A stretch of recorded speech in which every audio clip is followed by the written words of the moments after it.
Welcome back to O'Clock in the Journal, where timeless tales come alive. Today, we step into a thrilling battle of wits as the legendary gentleman thief Arsène Lupin faces the brilliant detective Herlock Sholmes. A story of intellect, strategy, and daring pursuits awaits. Let's begin. Chapter 7. The Jewish Lamp. Herlock Sholmes and Wilson were sitting in front of the fireplace, in comfortable armchairs, with the feet extended toward the grateful warmth of a glowing coke fire. Sholmes' pipe, a short briar with a silver band, had gone out. He knocked out the ashes, filled it, lighted it, pulled the skirts of his dressing gown over his knees, and drew from his pipe great puffs of smoke, which ascended toward the ceiling in scores of shadow rings. Wilson gazed at him, as a dog lying curled up on a rug before the fire might look at his master, with great round eyes which have no hope other than to obey the least gesture of his owner. Was the master going to break the silence? Would he reveal to Wilson the subject of his reverie and admit his satellite into the charmed realm of his thoughts? When Sholmes had maintained his silent attitude for some time, Wilson ventured to speak. "Everything seems quiet now, not the shadow of a case to occupy our leisure moments." Sholmes did not reply, but the rings of smoke emitted by Sholmes were better formed, and Wilson observed that his companion drew considerable pleasure from that trifling fact, an indication that the great man was not absorbed in any serious meditation. Wilson, discouraged, arose and went to the window. The lonely street extended between the gloomy facades of grimy houses, unusually gloomy this morning by reason of a heavy downfall of rain. A cab passed, then another. Wilson made an entry of their numbers in his memorandum book. "One never knows." "Ah," he exclaimed, "the postman!" The man entered, shown in by the servant. "2 registered letters, sir, if you will sign, please." Sholmes signed the receipts, accompanied the man to the door, and was opening one of the letters as he returned. "It seems to please you," remarked Wilson, after a moment's silence. "This letter contains a very interesting proposition. You are anxious for a case. Here's one. Read." Wilson read, "Monsieur, I desire the benefit of your services and experience. I have been the victim of a serious theft, and the investigation has as yet been unsuccessful. I am sending to you by this mail a number of newspapers which will inform you of the affair, and if you will undertake the case, I will place my house at your disposal and ask you to fill in the enclosed check, signed by me, for whatever sum you require for your expenses. Kindly reply by telegraph and much oblige. Your humble servant, Baron Victor de Mleval, 18 Rue Murillo, Paris." "Ah," exclaimed Sholmes, "that sounds good. A little trip to Paris. And why not, Wilson? Since my famous duel with Arsène Lupin, I have not had an excuse to go there. I should be pleased to visit the capital of the world under less strenuous conditions." He tore the check into 4 pieces, and while Wilson, whose arm had not yet regained its former strength, uttered bitter words against Paris and the Parisians, Sholmes opened the second envelope. Immediately he made a gesture of annoyance, and a wrinkle appeared on his forehead during the reading of the letter. Then, crushing the paper into a ball, he threw it, angrily, on the floor. "Well, what's the matter?" asked Wilson anxiously. He picked up the ball of paper, unfolded it, and read, with increasing amazement, "My dear monsieur, you know full well the admiration I have for you, and the interest I take in your renown. Well, believe me, when I warn you to have nothing whatever to do with the case on which you have just now been called to Paris. Your intervention will cause much harm, your efforts will produce a most lamentable result, and you will be obliged to make a public confession of your defeat. Having a sincere desire to spare you such humiliation, I implore you, in the name of the friendship that unites us, to remain peacefully reposing at your own fireside. My best wishes to Monsieur Wilson, and, for yourself, the sincere regards of your devoted Arsène Lupin." "Arsène Lupin," repeated Wilson, astounded. Sholmes struck the table with his fist and exclaimed, "Ah, he is pestering me already, the fool! He laughs at me as if I were a schoolboy. The public confession of my defeat. Didn't I force him to disgorge the blue diamond? I tell you, "He's afraid," suggested Wilson. "Nonsense! Arsène Lupin is not afraid, and this taunting letter proves it. But how did he know that the Baron d'Imbleval had written to you? What do I know about it? You do ask some stupid questions, my boy." I supposed, what? That I am a clairvoyant? Or a sorcerer? No, but I have seen you do some marvelous things. No person can perform marvelous things. I know more than you. I reflect, I deduct, I conclude. That is all, but I do not divine. Only fools divine. Wilson assumed the attitude of a whipped cur, and resolved not to make a fool of himself by trying to divine why Sholmes paced the room with quick, nervous strides. But when Sholmes rang for the servant and ordered his valise, Wilson thought that he was in possession of a material fact which gave him the right to reflect, deduct, and conclude that his associate was about to take a journey. The same mental operation permitted him to assert, with almost mathematical exactness, "Sholmes, you are going to Paris." "Possibly." "And Lupin's affront impels you to go, rather than the desire to assist the Baron d'Imbleval." "Possibly." "Sholmes, I shall go with you." My old friend," exclaimed Sholmes, interrupting his walking. "You are not afraid that your right arm will meet the same fate as your left?" "What can happen to me? You will be there." "That's the way to talk, Wilson. We will show that clever Frenchman that he made a mistake when he threw his glove in our faces. Be quick, Wilson. We must catch the first train." "Without waiting for the papers the Baron has sent you?" "What good are they?" "I will send a telegram." "No, if you do that, Arsène Lupin will know of my arrival. I wish to avoid that. This time, Wilson, we must fight under cover." That afternoon the two friends embarked at Dover. The passage was a delightful one. In the train from Calais to Paris, Sholmes had 3 hours sound sleep, while Wilson guarded the door of the compartment. Sholmes awoke in good spirits. He was delighted at the idea of another duel with Arsène Lupin, and he rubbed his hands with the satisfied air of a man who looks forward to a pleasant vacation. "At last," exclaimed Wilson, "we are getting to work again."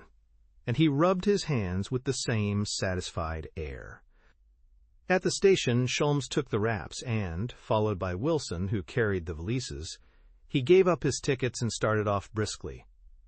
"Fine weather, Wilson." "Blue sky and sunshine. Paris is giving us a royal reception." "Yes, but what a crowd." "So much the better, Wilson. We will pass unnoticed. No one will recognize us in such a crowd." "Is this Monsieur Sholmes?" He stopped, somewhat puzzled. Who the deuce could thus address him by his name? A woman stood beside him, a young girl whose simple dress outlined her slender form and whose pretty face had a sad and anxious expression. She repeated her inquiry. "You are Monsieur Sholmes?" As he still remained silent, as much from confusion as from a habit of prudence, the girl asked a third time, "Have I the honor of addressing Monsieur Sholmes?" "What do you want?" he replied testily, considering the incident a suspicious one. "You must listen to me, Monsieur Sholmes, as it is a serious matter. I know that you are going to the Rue Murillo." "What do you say?" "I know. I know. Rue Murillo. Number 18. Well, you must not go. No, you must not. I assure you that you will regret it. Do not think that I have any interest in the matter. I do it because it is right, because my conscience tells me to do it." Sholmes tried to get away, but she persisted. "Oh, I beg of you, don't neglect my advice. Ah, if I only knew how to convince you. Look at me. Look into my eyes. They are sincere. They speak the truth." She gazed at Sholmes, fearlessly, but innocently, with those beautiful eyes, serious and clear, in which her very soul seemed to be reflected. Wilson nodded his head as he said, "Mademoiselle looks honest." "Yes," she implored, "and you must have confidence." "I have confidence in you, mademoiselle," replied Wilson. "Oh, how happy you make me, and so has your friend. I feel it. I am sure of it. What happiness! Everything will be all right now. What a good idea of mine. Ah, yes, there is a train for Calais in 20 minutes. You will take it. Quick, follow me. You must come this way. There is just time." She tried to drag them along. Sholmes seized her arm, and in as gentle a voice as he could assume, said to her, "Excuse me, mademoiselle, if I cannot yield to your wishes, but I never abandon a task that I have once undertaken. I beseech you, I implore you. Ah, if you could only understand." Sholmes passed outside and walked away at a quick pace. Wilson said to the girl, "Have no fear. He will be in at the finish. He never failed yet." And he ran to overtake Sholmes. Herlock, Sholmes, Arsène Lupin. These words, in great black letters, met their gaze as soon as they left the railway station. A number of sandwich men were parading through the street, one behind the other, carrying heavy canes with iron ferrules with which they struck the pavement in harmony, and, on their backs, they carried large posters, on which one could read the following notice: "The match between Herlock, Sholmesand Arsène Lupin. Arrival of the English champion. The great detective attacks the mystery of the Rue Murillo. Read the details in the Echo de France." Wilson shook his head and said, "Look at that, Sholmes, and we thought we were traveling incognito. I shouldn't be surprised to find the Republican Guard waiting for us at the Rue Murillo to give us an official reception with toasts and champagne." "Wilson, when you get funny, you get beastly funny," growled Sholmes. Then he approached one of the sandwich men with the obvious intention of seizing him in his powerful grip and crushing him, together with his infernal signboard. There was quite a crowd gathered about the men, reading the notices and joking and laughing. Repressing a furious access of rage, Sholmes said to the man, "When did they hire you?" "This morning." "How long have you been parading?" "About an hour." "But the boards were ready before that?" "Oh yes, they were ready when we went to the agency this morning." So then it appears that Arsène Lupin had foreseen that he, Sholmes, would accept the challenge.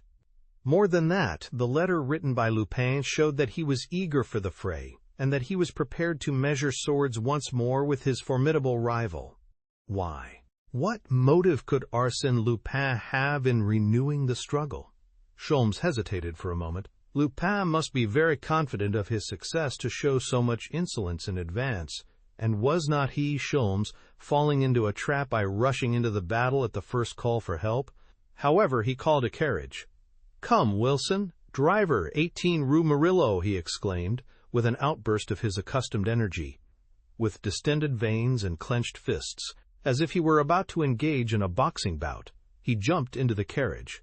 The Rue Murillo is bordered with magnificent private residences, the rear of which overlook the Parc Monceau.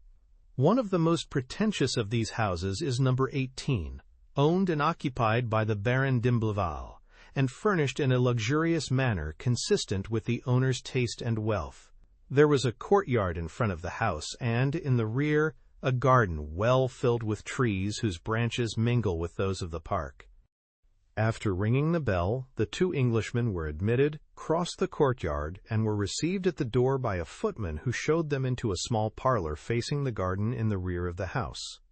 They sat down and, glancing about, made a rapid inspection of the many valuable objects with which the room was filled. "Everything very choice," murmured Wilson, "and in the best of taste. It is a safe deduction to make that those who had the leisure to collect these articles must now be at least 50 years of age." The door opened and the Baron d'Imbleval entered, followed by his wife.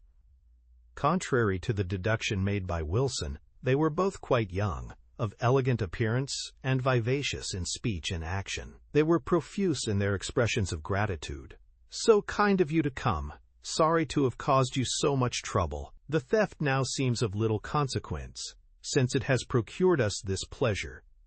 How charming these French people are, thought Wilson, evolving one of his commonplace deductions. But time is money, exclaimed the Baron. Especially your time, Monsieur Sholmes. So I will come to the point. Now, what do you think of the affair? Do you think you can succeed in it? Before I can answer that, I must know what it is about. I thought you knew. No, so I must ask you for full particulars, even to the smallest detail. First, what is the nature of the case? A theft. When did it take place? Last Saturday, replied the Baron, or, at least, some time during Saturday night or Sunday morning. That was 6 days ago. Now you can tell me all about it. In the first place, monsieur, I must tell you that my wife and I, conforming to the manner of life that our position demands, go out very little. The education of our children, a few receptions, and the care and decoration of our house, such constitutes our life, and nearly all our evenings are spent in this little room, which is my wife's boudoir, and in which we have gathered a few artistic objects. Last Saturday night, about 11 o'clock, I turned off the electric lights, and my wife and I retired as usual to our room. Where is your room? It adjoins this. That is the door. Next morning, that is to say, Sunday morning, I arose quite early. As Suzanne, my wife, was still asleep, I passed into the boudoir as quietly as possible so as not to wake her. What was my astonishment when I found that window open, as we had left it closed the evening before. A servant. No one enters here in the morning until we ring. Besides, I always take the precaution to bolt the second door which communicates with the antechamber. Therefore, the window must have been opened from the outside. Besides, I have some evidence of that. The second pane of glass from the right, close to the fastening, had been cut. And what does that window overlook? As you can see for yourself, it opens on a little balcony, surrounded by a stone railing. Here, we are on the first floor, and you can see the garden behind the house, and the iron fence, which separates it from the Parc Monceau. It is quite certain that the thief came through the park, climbed the fence by the aid of a ladder, and thus reached the terrace below the window. That is quite certain, you say? Well, in the soft earth on either side of the fence, they found the 2 holes made by the bottom of the ladder, and 2 similar holes can be seen below the window. And the stone railing of the balcony shows 2 scratches which were doubtless made by the contact of the ladder. Is the Parc Monceau closed at night? No, but if it were, there is a house in course of erection at number 14, and a person could enter that way. Herlock Sholmes reflected for a few minutes, and then said, Let us come down to the theft. It must have been committed in this room. Yes, there was here, between that 12th century Virgin and that tabernacle of chased silver, a small Jewish lamp. It has disappeared. And is that all? That is all. Ah, and what is a Jewish lamp? One of those copper lamps used by the ancient Jews, consisting of a standard which supported a bowl containing the oil, and from this bowl projected several burners intended for the wicks. Upon the whole, an object of small value. No great value, of course, but this one contained a secret hiding place, in which we were accustomed to place a magnificent jewel, a chimera in gold, set with rubies and emeralds, which was of great value. Why did you hide it there? Oh, I can't give any reason, monsieur, unless it was an odd fancy to utilize a hiding place of that kind. Did anyone know it? No, no one, except the thief, said Sholmes. Otherwise he would not have taken the trouble to steal the lamp. Of course, but how could he know it? As it was only by accident that the secret mechanism of the lamp was revealed to us. A similar accident has revealed it to someone else, a servant or an acquaintance. But let us proceed. I suppose the police have been notified? Yes. The examining magistrate has completed his investigation. The reporter detectives attached to the leading newspapers have also made their investigations. But, as I wrote to you, it seems to me the mystery will never be solved. Sholmes arose, went to the window, examined the casement, the balcony, the terrace, studied the scratches on the stone railing with his magnifying glass, and then requested Maurice Leblanc to show him the garden. Outside, Sholmes sat down in a rattan chair and gazed at the roof of the house in a dreamy way. Then he walked over to the two little wooden boxes with which they had covered the holes made in the ground by the bottom of the ladder, with a view of preserving them intact. He raised the boxes, kneeled on the ground, scrutinized the holes, and made some measurements. After making a similar examination of the holes near the fence, he and the Baron returned to the boudoir, where Madame de Blaval was waiting for them. After a short silence, Sholmes said, "At the very outset of your story, Baron, I was surprised at the very simple methods employed by the thief. To raise a ladder, cut a window pane, select a valuable article, and walk out again. No, that is not the way such things are done. All that is too plain, too simple." "Well, what do you think? That the Jewish lamp was stolen under the direction of Arsène Lupin." "Arsène Lupin!" exclaimed the Baron. "Yes, but he did not do it himself, as no one came from the outside. Perhaps a servant descended from the upper floor by means of a waterspout that I noticed when I was in the garden." "What makes you think so?" "Arsène Lupin would not leave this room empty-handed." "Empty-handed!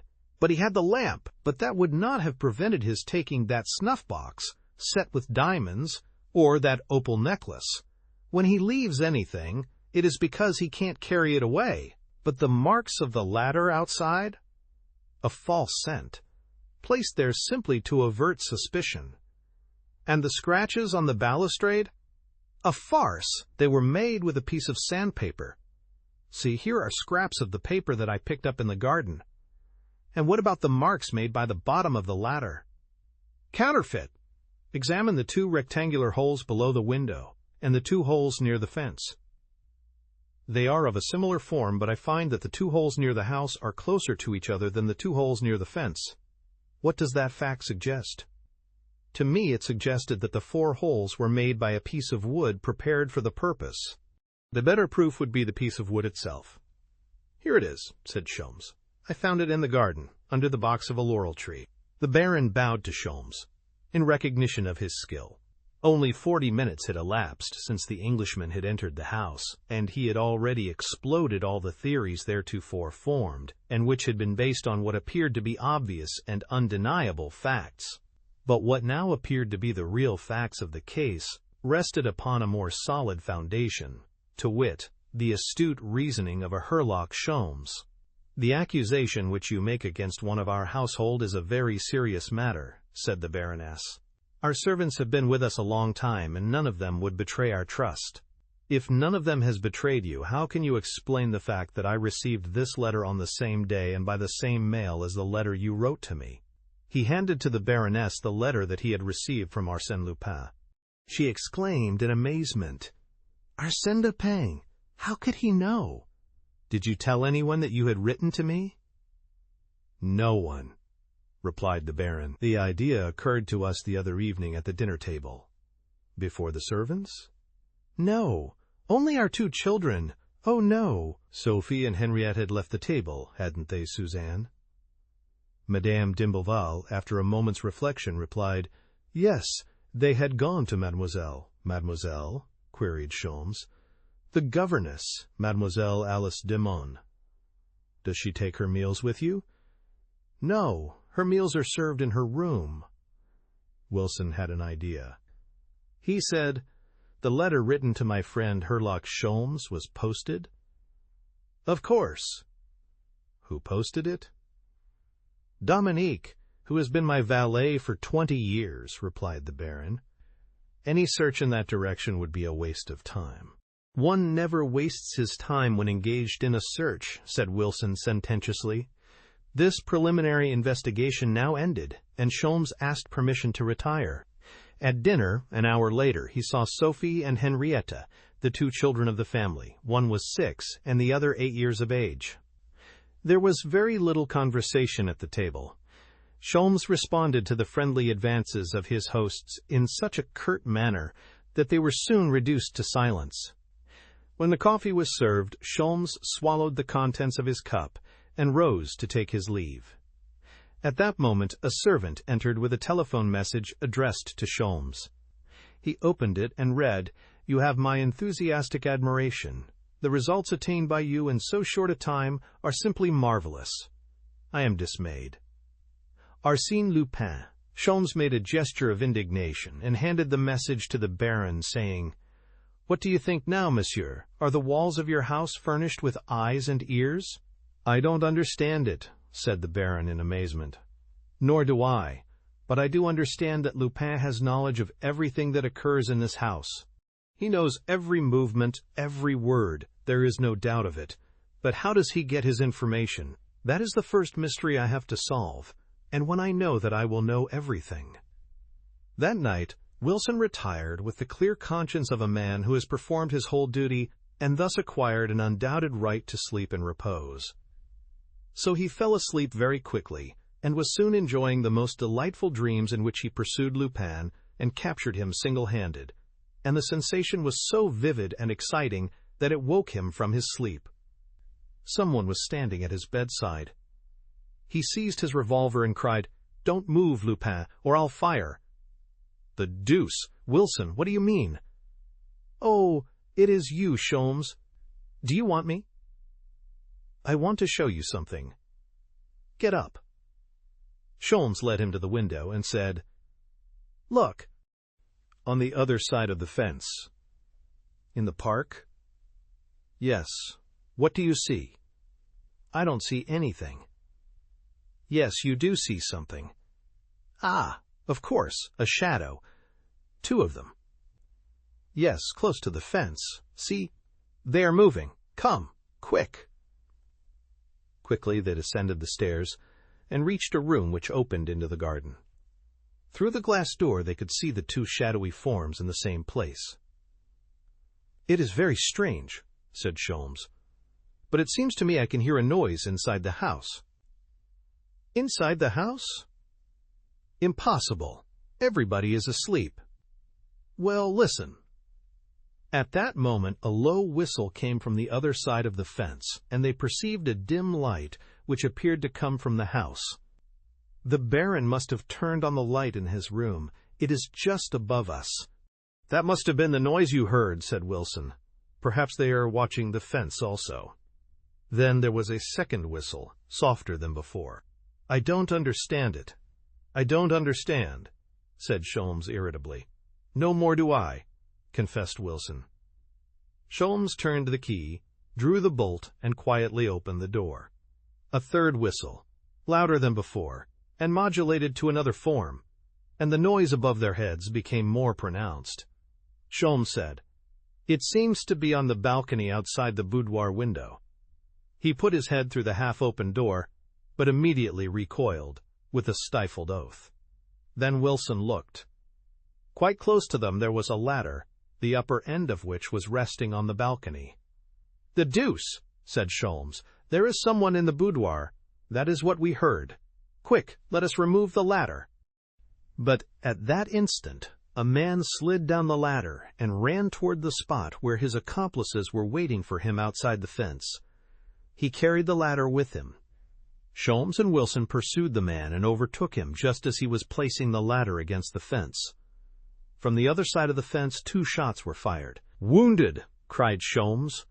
"No," replied Wilson. Wilson seized the man by the body and tried to hold him, but the man turned and plunged a knife into Wilson's breast.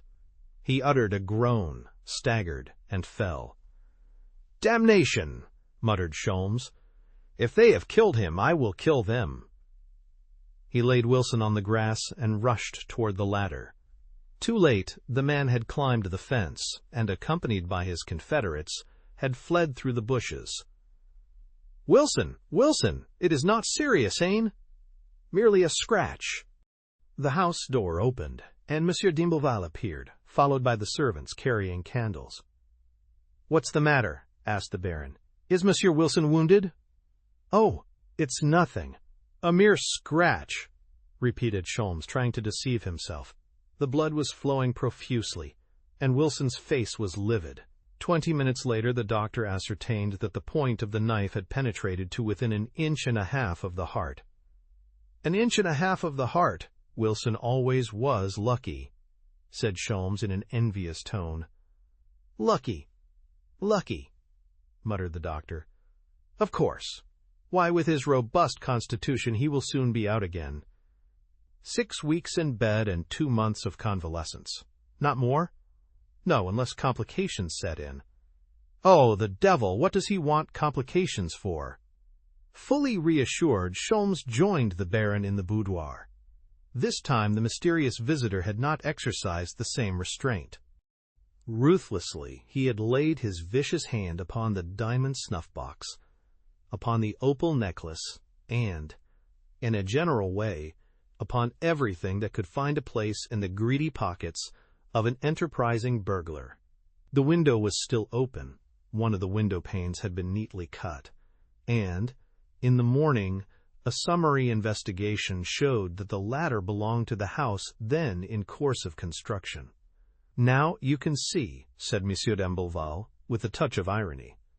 "It is an exact repetition of the affair of the Jewish lamp. Yes, if we accept the first theory adopted by the police." "Haven't you adopted it yet? Doesn't this second theft shatter your theory in regard to the first?" "It only confirms it, monsieur." "That is incredible. You have positive evidence that last night's theft was committed by an outsider, and yet you adhere to your theory that the Jewish lamp was stolen by someone in the house." "Yes, I am sure of it." "How do you explain it?" "I do not explain anything, monsieur.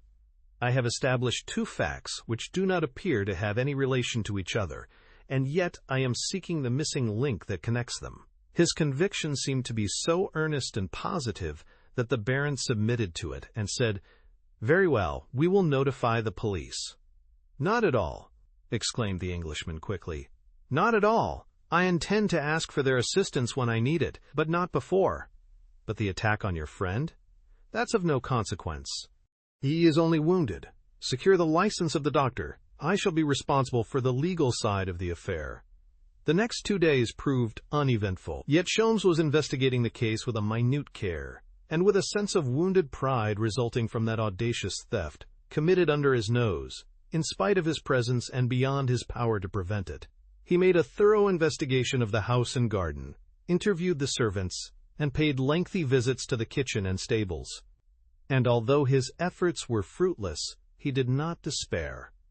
"I will succeed," he thought, "and the solution must be sought within the walls of this house. This affair is quite different from that of the blonde lady, where I had to work in the dark, on unknown ground. This time I am on the battlefield itself. The enemy is not the elusive and invisible Lupin, but the accomplice in flesh and blood, who lives and moves within the confines of this house. Let me secure the slightest clue, and the game is mine." That clue was furnished to him by accident. On the afternoon of the 3rd day, when he entered a room located above the boudoir, which served as a study for the children, he found Henriette, the younger of the 2 sisters. She was looking for her scissors.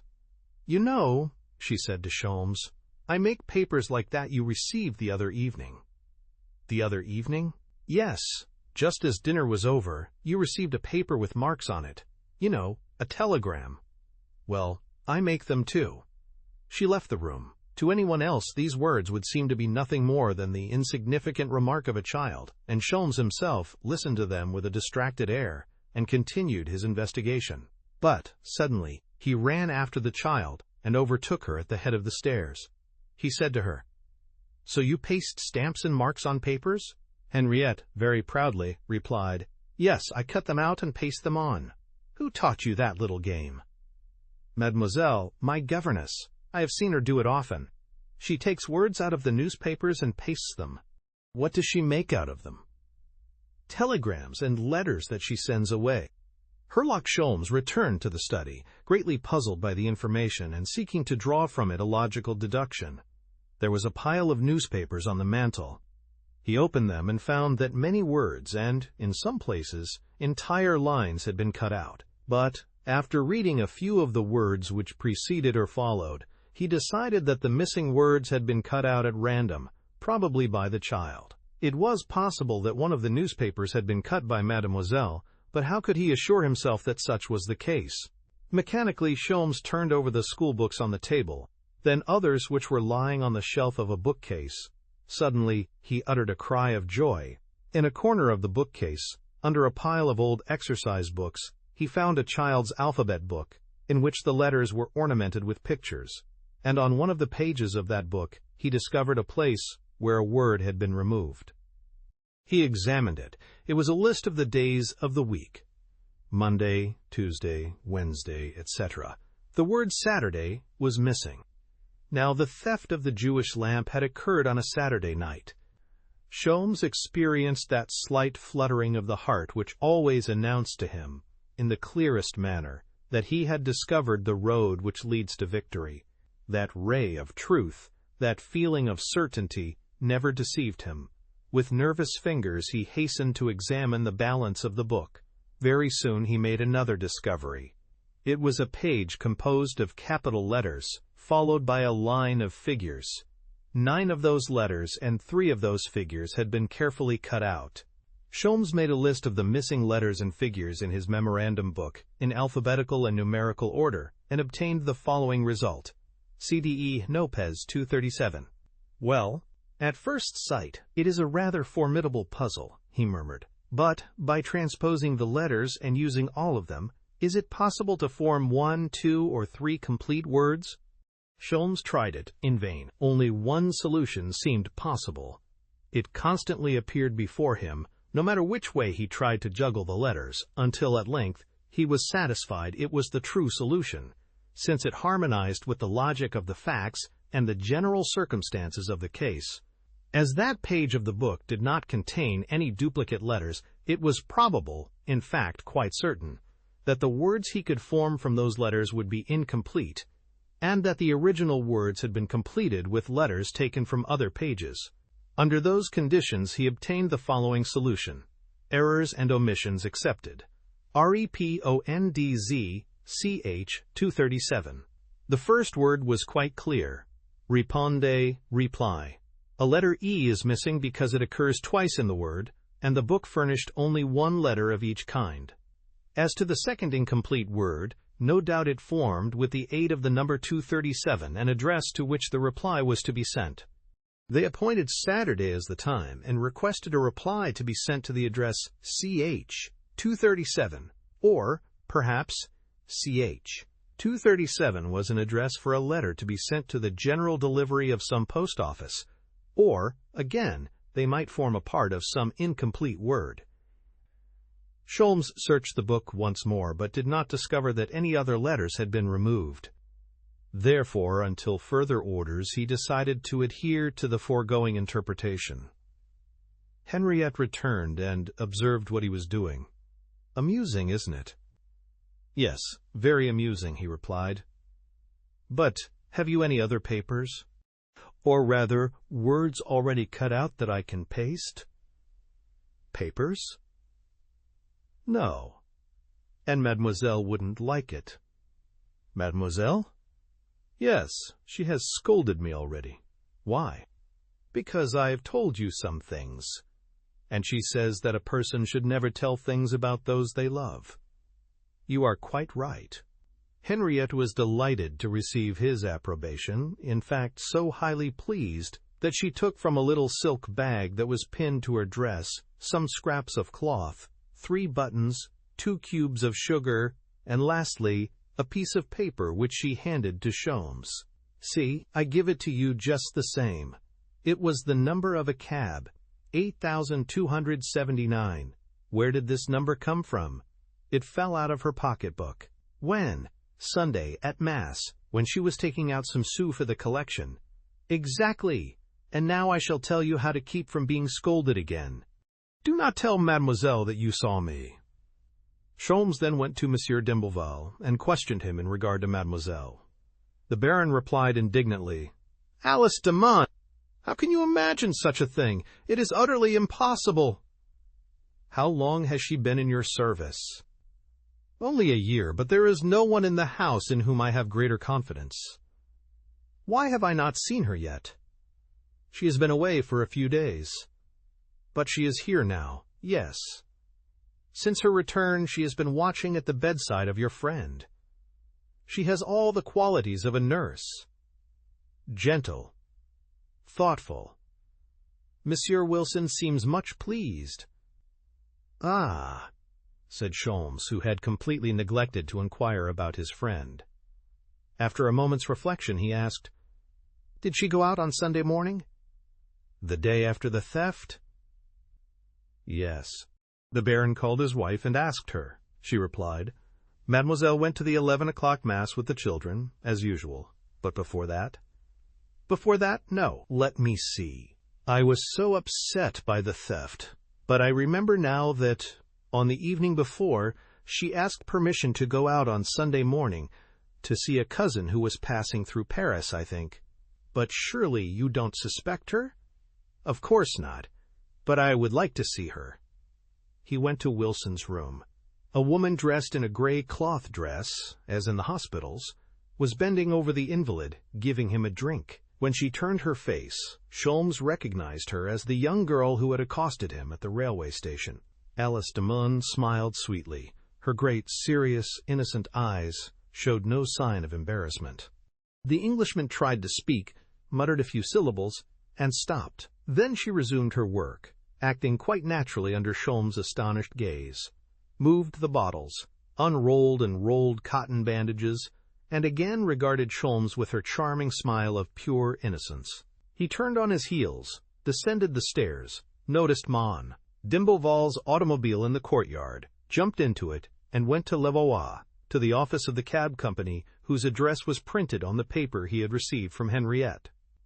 The man who had driven carriage number 8279 on Sunday morning not being there, Sholmes dismissed the automobile and waited for the man's return. He told Sholmes that he had picked up a woman in the vicinity of the Parc Monceau, a young woman dressed in black, wearing a heavy veil, and apparently quite nervous. "Did she have a package?" "Yes, quite a long package." "Where did you take her?" "Avenue des Ternes, corner of the Place Saint-Ferdinand. She remained there about 10 minutes and then returned to the Parc Monceau." "Could you recognize the house in the Avenue des Ternes?" "Parbleu! Shall I take you there?" "Presently.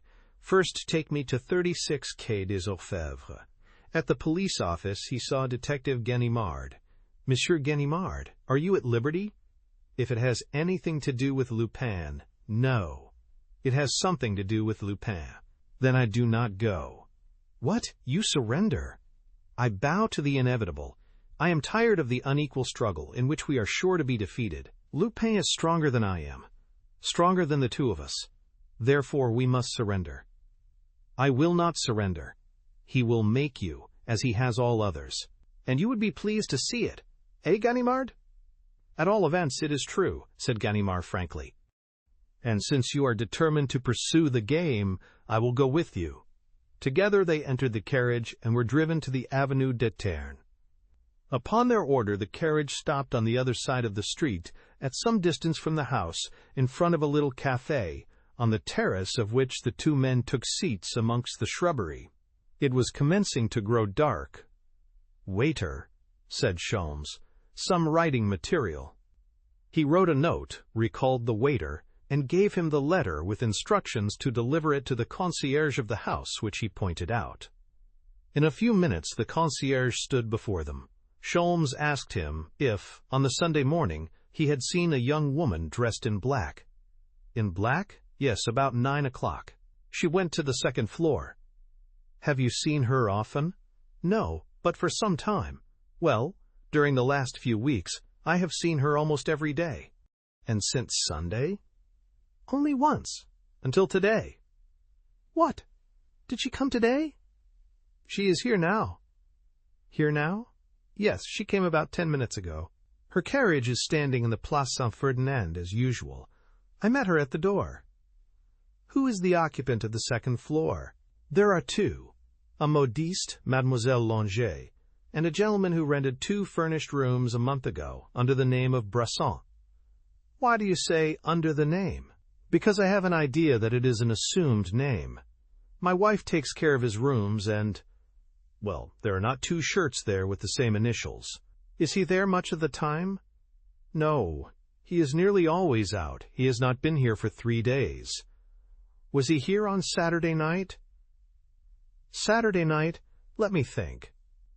Yes, Saturday night. He came in and stayed all night. What sort of a man is he? Well, I can scarcely answer that. He is so changeable. He is, by turns, big, little, fat, thin, dark and light. I do not always recognize him. Ganimard and Sholmes exchanged looks. That is he, all right, said Ganimard. Ah, said the concierge. There is the girl now. Mademoiselle had just emerged from the house and was walking toward her carriage in the Place Saint-Ferdinand. And there is Monsieur Bresson. Monsieur Bresson? Which is he? The man with the parcel under his arm. But he is not looking after the girl. She is going to her carriage alone. Yes, I have never seen them together. The two detectives had arisen. By the light of the street lamps they recognized the form of Arsène Lupin, who had started off in a direction opposite to that taken by the girl. "Which will you follow?" asked Ganimard. "I will follow him, of course. He's the biggest game." "Then I will follow the girl," proposed Ganimard. "No, no," said Sholmes quickly, who did not wish to disclose the girl's identity to Ganimard. "I know where to find her. Come with me." They followed Lupin at a safe distance, taking care to conceal themselves as well as possible amongst the moving throng and behind the newspaper kiosks. They found the pursuit an easy one, as he walked steadily forward without turning to the right or left, but with a slight limp in the right leg, so slight as to require the keen eye of a professional observer to detect it. Ganimard observed it and said, "He is pretending to be lame. Ah, if we could only collect 2 or 3 policemen and pounce on our man, we run a chance to lose him." But they did not meet any policemen before they reached the Porte d'Eterne, and having passed the fortifications, there was no prospect of receiving any assistance. "We had better separate," said Sholmes, "as there are so few people on the street." They were now on the Boulevard Victor Hugo. They walked one on each side of the street and kept well in the shadow of the trees. They continued thus for 20 minutes, when Lupin turned to the left and followed the Seine. Very soon they saw him descend to the edge of the river. He remained there only a few seconds, but they could not observe his movements. Then Lupin retraced his steps. His pursuers concealed themselves in the shadow of a gateway. Lupin passed in front of them. His parcel had disappeared. And as he walked away, another man emerged from the shelter of a house and glided amongst the trees. "He seems to be following him also," said Sholmes in a low voice. The pursuit continued, but was now embarrassed by the presence of the third man. Lupin returned the same way, passed through the Porte d'Eterne, and re-entered the house in the Avenue d'Eterne. The concierge was closing the house for the night when Ganimard presented himself. "Did you see him?" "Yes," replied the concierge. "I was putting out the gas on the landing when he closed and bolted his door." "Is there any person with him?" "No. He has no servant. He never eats here." "Is there a servant's stairway?" "No." Ganimard said to Sholmes, "I had better stand at the door of his room while you go for the commissary of police in the Rue d'Amour." "And if he should escape during that time?" said Sholmes. "While I am here, he can't escape. 1-to-1 with Lupin is not an even chance for you." "Well, I can't force the door. I have no right to do that, especially at night." Sholmes shrugged his shoulders and said, "When you arrest Lupin, no one will question the methods by which you made the arrest. However, let us go up and ring, and see what happens then." They ascended to the second floor. There was a double door at the left of the landing. Ganimard rang the bell. No reply. He rang again. Still no reply. "Let us go in," said Sholmes. "All right, come on," replied Ganimard. Yet they stood still, irresolute. Like people who hesitate when they ought to accomplish a decisive action, they feared to move. And it seemed to them impossible that Arsène Lupin was there, so close to them, on the other side of that fragile door that could be broken down by one blow of the fist. But they knew Lupin too well to suppose that he would allow himself to be trapped in that stupid manner.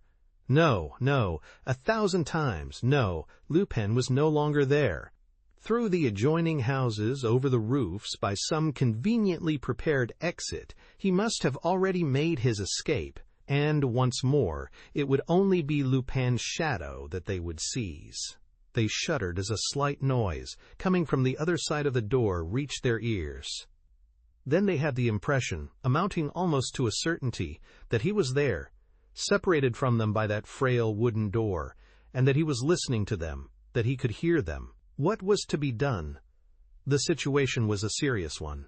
In spite of their vast experience as detectives, they were so nervous and excited that they thought they could hear the beating of their own hearts.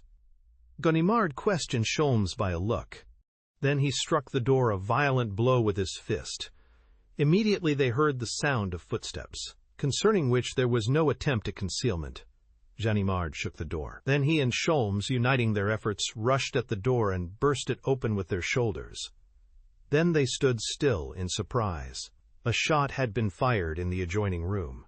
Another shot, and the sound of a falling body. When they entered, they saw the man lying on the floor with his face toward the marble mantel. His revolver had fallen from his hand.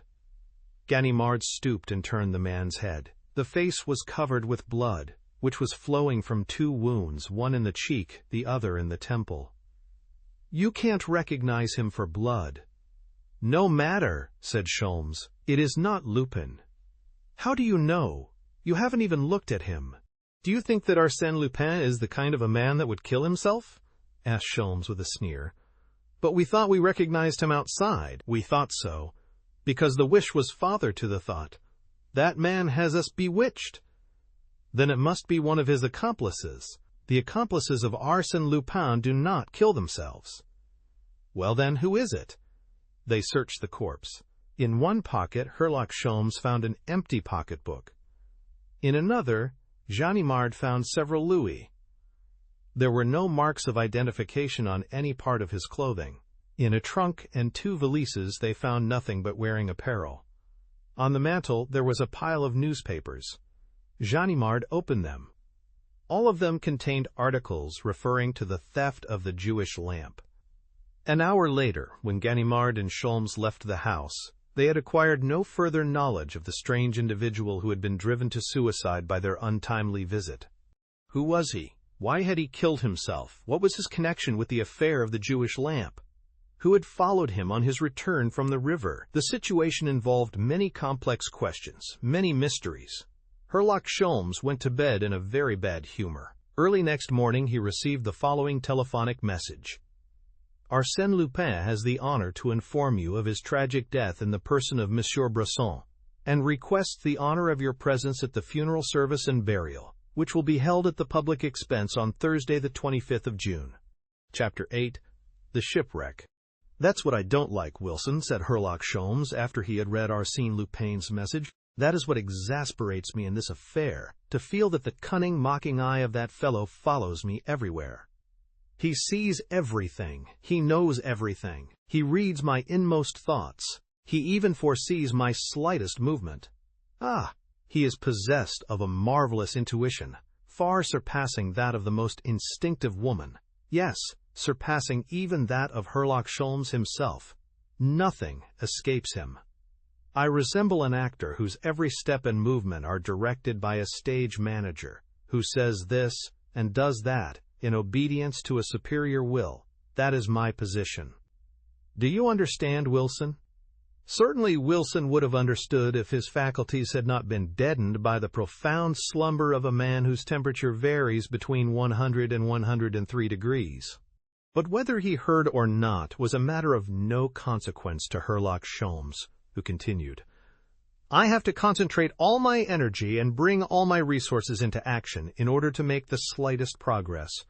And, fortunately for me, those petty annoyances are like so many pricks from a needle and serve only to stimulate me. As soon as the heat of the wound is appeased and the shock to my vanity has subsided, I say to myself, 'Amuse yourself, my dear fellow, but remember that he who laughs last laughs best. Sooner or later you will betray yourself, For you know, Wilson, it was Lupin himself who, by his first dispatch, and the observation that it suggested to little Henriette, disclosed to me the secret of his correspondence with Alice Hemming. Have you forgotten that circumstance, dear boy?" But Wilson was asleep, and Sholmes, pacing to and fro, resumed his speech. "And now, things are not in a bad shape, a little obscure perhaps, but the light is creeping in. In the first place, I must learn all about Monsieur Bresson. Ganimard and I will visit the bank of the river, at the spot where Bresson threw away the package, and the particular role of that gentleman will be known to me. After that the game will be played between me and Alice Demun. Rather a lightweight opponent, hein, Wilson? And do you not think that I will soon know the phrase represented by the letters clipped from the alphabet book, and what the isolated letters, the C and the H, mean? That is all I want to know, Wilson." Mademoiselle entered at that moment, and, observing Sholmes gesticulating, she said in her sweetest manner, "Monsieur Sholmes, I must scold you if you waken my patient. It isn't nice of you to disturb him. The doctor has ordered absolute rest." He looked at her in silence, astonished, as on their first meeting, at her wonderful self-possession. "Why do you look at me so, Monsieur Sholmes? You seem to be trying to read my thoughts. No? Then what is it?" She questioned him with the most innocent expression on her pretty face, and in her frank blue eyes. A smile played upon her lips, and she displayed so much unaffected candor that the Englishman almost lost his temper. He approached her and said in a low voice, "Bresson killed himself last night." She affected not to understand him, so he repeated, "Bresson killed himself yesterday." She did not show the slightest emotion. She acted as if the matter did not concern or interest her in any way. "You have been informed," said Sholmes, displaying his annoyance. "Otherwise the news would have caused you to start at least." "Ah, you are stronger than I expected. But what's the use of your trying to conceal anything from me?" He picked up the alphabet book, which he had placed on a convenient table, and, opening it at the mutilated page, said, "Will you tell me the order in which the missing letters should be arranged in order to express the exact wording of the message you sent to Bresson 4 days before the theft of the Jewish lamp?" "The order? Bresson? The theft of the Jewish lamp?" She repeated the words slowly, as if trying to grasp their meaning. He continued, "Yes, here are the letters employed, on this bit of paper." "What did you say to Bresson?" "The letters employed." "What did I say?" Suddenly she burst into laughter. "Ah, that is it. I understand. I am an accomplice in the crime. There is a Monsieur Bresson, who stole the Jewish lamp, and who has now committed suicide. And I am the friend of that gentleman. Oh, how absurd you are! Whom did you go to see last night on the second floor of a house in the Avenue d'Étienne?" "Who? My modiste, Mademoiselle Langeais. Do you suppose that my modiste and my friend Monsieur Bresson are the same person?" Despite all he knew, Sholmes was now in doubt. A person can feign terror, joy, anxiety, in fact all emotions. But a person cannot feign absolute indifference or light, careless laughter. Yet he continued to question her. "Why did you accost me the other evening at the Northern Railway station? And why did you entreat me to leave Paris immediately without investigating this theft?" "Ah, you are too inquisitive, Monsieur Sholmes," she replied, still laughing in the most natural manner. "To punish you, I will tell you nothing, and, besides, you must watch the patient while I go to the pharmacy on an urgent message. Au revoir." She left the room. "I am beaten. By a girl," muttered Sholmes. "Not only did I get nothing out of her, but I exposed my hand and put her on her guard." And he recalled the affair of the blue diamond and his first interview with Clotilde Destange. Had not the blonde lady met his question with the same unruffled serenity, and was he not once more face to face with one of those creatures who, under the protection and influence of Arsène Lupin, maintain the utmost coolness in the face of a terrible danger? Sholmes? Sholmes. It was Wilson who called him. Sholmes approached the bed and, leaning over, said, "What's the matter, Wilson? Does your wound pain you?" Wilson's lips moved, but he could not speak. At last, with a great effort, he stammered, "No, Sholmes, it is not she. That is impossible. Come, Wilson, what do you know about it? I tell you that it is she. It is only when I meet one of Lupin's creatures, prepared and instructed by him, that I lose my head and make a fool of myself. I bet you that within an hour Lupin will know all about our interview." "Within an hour? What am I saying?" "Why, he may know already. The visit to the pharmacy, urgent message, all nonsense. She has gone to telephone to Lupin." Sholmes left the house hurriedly, went down the Avenue de Messine, and was just in time to see Mademoiselle enter a pharmacy. 10 minutes later she emerged from the shop carrying some small packages and a bottle wrapped in white paper. But she had not proceeded far when she was accosted by a man who, with hat in hand and an obsequious air, appeared to be asking for charity. She stopped, gave him something, and proceeded on her way. "She spoke to him," said the Englishman to himself. If not a certainty, it was at least an intuition, and quite sufficient to cause him to change his tactics. Leaving the girl to pursue her own course, he followed the suspected mendicant, who walked slowly to the Avenue des Ternes, and lingered for a long time around the house in which Bresson had lived, sometimes raising his eyes to the windows of the second floor and watching the people who entered the house. At the end of an hour he climbed to the top of a tramcar going in the direction of Neuilly. Sholmes followed and took a seat behind the man, and beside a gentleman who was concealed behind the pages of a newspaper. At the fortifications the gentleman lowered the paper, and Sholmes recognized Ganimard, who thereupon whispered as he pointed to the man in front, "It is the man who followed Bresson last night. He has been watching the house for an hour." "Anything new in regard to Bresson?" asked Sholmes. "Yes, a letter came to his address this morning." "This morning? Then it was posted yesterday before the sender could know of Bresson's death." "Exactly. It is now in the possession of the examining magistrate." "But I read it." "It says, he will not accept any compromise. He wants everything, the first thing as well as those of the second affair. Otherwise he will proceed." "There is no signature," added Ganimard. "It seems to me those few lines won't help us much." "I don't agree with you, Monsieur Ganimard. To me those few lines are very interesting." "Why so? I can't see it." "For reasons that are personal to me," replied Sholmes, with the indifference that he frequently displayed toward his colleague. The tramcar stopped at the Rue des Châteaux, which was the terminus. The man descended and walked away quietly. Sholmes followed at so short a distance that Ganimard protested, saying, "If he should turn around, he will suspect us." "He will not turn around." "How do you know?" "He is an accomplice of Arsène Lupin, and the fact that he walks in that manner, with his hands in his pockets, proves, in the first place, that he knows he is being followed, and in the second place, that he is not afraid." "But I think we are keeping too close to him." "Not too close to prevent his slipping through our fingers. He is too sure of himself. Ha! Look there! In front of that café there are 2 of the bicycle police. If I summon them to our assistance, how can the man slip through our fingers?" "Well, our friend doesn't seem to be worried about it. In fact, he is asking for their assistance himself."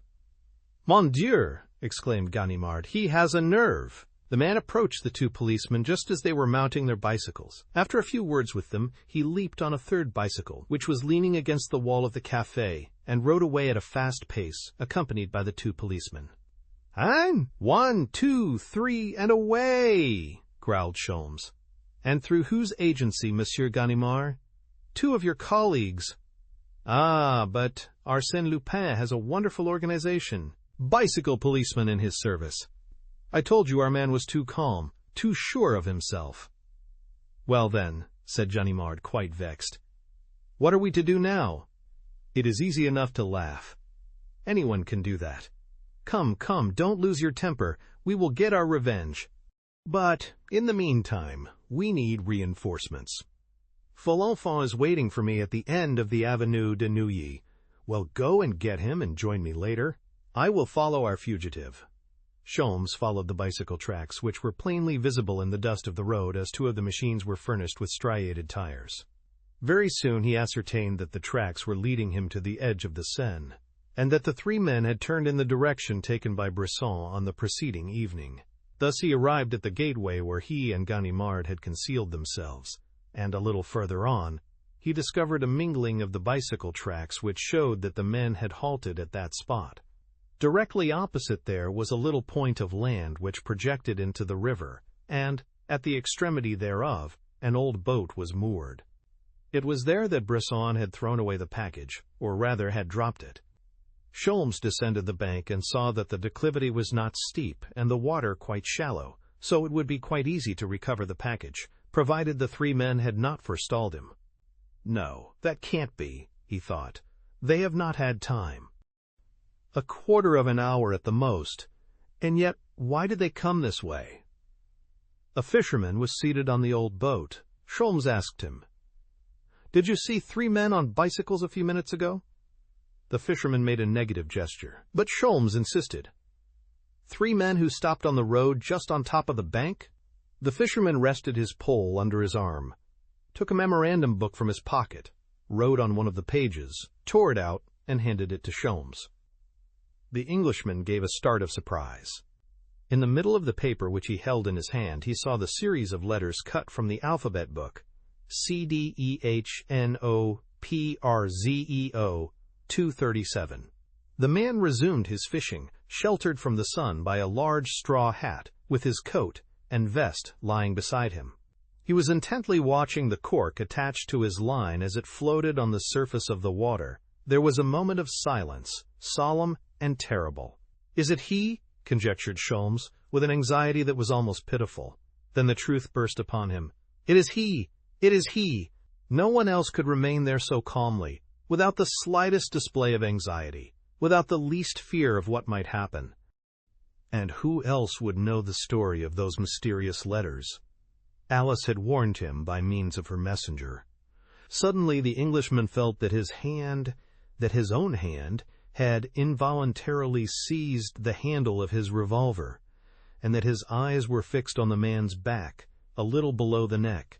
One movement, and the drama would be finished. The life of the strange adventurer would come to a miserable end. The fisherman did not stir. Sholmes nervously toyed with his revolver, and experienced a wild desire to fire it and end everything. But the horror of such an act was repugnant to his nature. Death would be certain, and would end all. "Ah," he thought, "let him get up and defend himself. If he doesn't, so much the worse for him. 1 second more, and I fire." But a sound of footsteps behind him caused him to turn his head. It was Ganimard coming with some assistance. Then, quickly changing his plans, Sholmes leaped into the boat, which was broken from its moorings by his sudden action. He pounced upon the man and seized him around the body. They rolled to the bottom of the boat together. "Well now," exclaimed Lupin, struggling to free himself, "what does this mean? When one of us has conquered the other, what good will it do? You will not know what to do with me, nor I with you. We will remain here like two idiots." The 2 oars slipped into the water. The boat drifted into the stream. "Good Lord, what a fuss you make! A man of your age ought to know better. You act like a child." Lupin succeeded in freeing himself from the grasp of the detective, who, thoroughly exasperated and ready to kill, put his hand in his pocket. He uttered an oath. Lupin had taken his revolver. Then he knelt down and tried to capture one of the lost oars in order to regain the shore, while Lupin was trying to capture the other oar in order to drive the boat down the river. "It's gone, I can't reach it," said Lupin. "But it's of no consequence. If you get your oar, I can prevent your using it, and you could do the same to me. But, you see, that is the way in this world we act without any purpose or reason, as our efforts are in vain, since fate decides everything. Now, don't you see, fate is on the side of his friend Lupin. The game is mine. The current favors me. The boat was slowly drifting down the river. "Look out!" cried Lupin quickly. Someone on the bank was pointing a revolver. Lupin stooped. A shot was fired. It struck the water beyond the boat. Lupin burst into laughter. "God bless me, it's my friend Ganimard! But it was very wrong of you to do that, Ganimard. You have no right to shoot, except in self-defense. Does poor Lupin worry you so much that you forget yourself? Now be good, and don't shoot again. If you do, you will hit our English friend." He stood behind Sholmes, facing Ganimard, and said, "Now, Ganimard, I am ready. Aim for his heart. Higher. A little to the left. Ah, you missed that time. Deuced bad shot. Try again. Your hand shakes, Ganimard. Now, once more. 1, 2, 3, fire. Missed. Parbleu, the authorities furnish you with toy pistols." Lupin drew a long revolver and fired without taking aim. Ganimard put his hand to his hat. The bullet had passed through it. "What do you think of that, Ganimard?" "Ah, that's a real revolver. A genuine English bulldog. It belongs to my friend Herlock Sholmes." And, with a laugh, he threw the revolver to the shore, where it landed at Ganimard's feet. Sholmes could not withhold a smile of admiration. What a torrent of youthful spirits! And how he seemed to enjoy himself. It appeared as if the sensation of peril caused him a physical pleasure, and this extraordinary man had no other purpose in life than to seek for dangers simply for the amusement it afforded him in avoiding them. Many people had now gathered on the banks of the river, and Ganimard and his men followed the boat as it slowly floated down the stream. Lupin's capture was a mathematical certainty. "Confess, old fellow," said Lupin, turning to the Englishman, "that you would not exchange your present position for all the gold in the Transvaal. You are now in the first row of the orchestra chairs. But in the first place we must have the prologue, after which we can leap at one bound to the fifth act of the drama, which will represent the capture or escape of Arsène Lupin. Therefore, I am going to ask you a plain question, to which I request a plain answer, a simple yes or no. Will you renounce this affair? At present, I can repair the damage you have done. Later, it will be beyond my power. Is it a bargain?" "No." Lupin's face showed his disappointment and annoyance. He continued, "I insist, more for your sake than my own, I insist, because I am certain you will be the first to regret your intervention. For the last time, yes or no?" "No." Lupin stooped down, removed one of the boards in the bottom of the boat, and, for some minutes, was engaged in a work the nature of which Sholmes could not discern. Then he arose, seated himself beside the Englishman, and said, "I believe, monsieur, that we came to the river today for the same purpose, to recover the object which Bresson threw away. For my part, one had invited a few friends to join me here, and I was on the point of making an examination of the bed of the river when my friends announced your approach. I confess that the news did not surprise me, as I have been notified every hour concerning the progress of your investigation. That was an easy matter. Whenever anything occurred in the Rue Murillo that might interest me, simply a ring on the telephone, and I was informed." He stopped. The board that he had displaced in the bottom of the boat was rising, and water was working into the boat all around it. "The deuce! I didn't know how to fix it. I was afraid this old boat would leak." "You are not afraid, monsieur?" Sholmes shrugged his shoulders. Lupin continued, "You will understand then, in those circumstances, and knowing in advance that you would be more eager to seek a battle than I would be to avoid it. I assure you I was not entirely displeased to enter into a contest of which the issue is quite certain, since I hold all the trump cards in my hand. And I desired that our meeting should be given the widest publicity, in order that your defeat may be universally known, so that another Countess de Crozon, or another Baron d'Amboval, may not be tempted to solicit your aid against me. Besides, my dear monsieur—" He stopped again, and using his half-closed hands as a lorgnette, he scanned the banks of the river. "Mon Dieu, they have chartered a superb boat, a real war vessel, and see how they are rowing. In 5 minutes they will be alongside, and I am lost.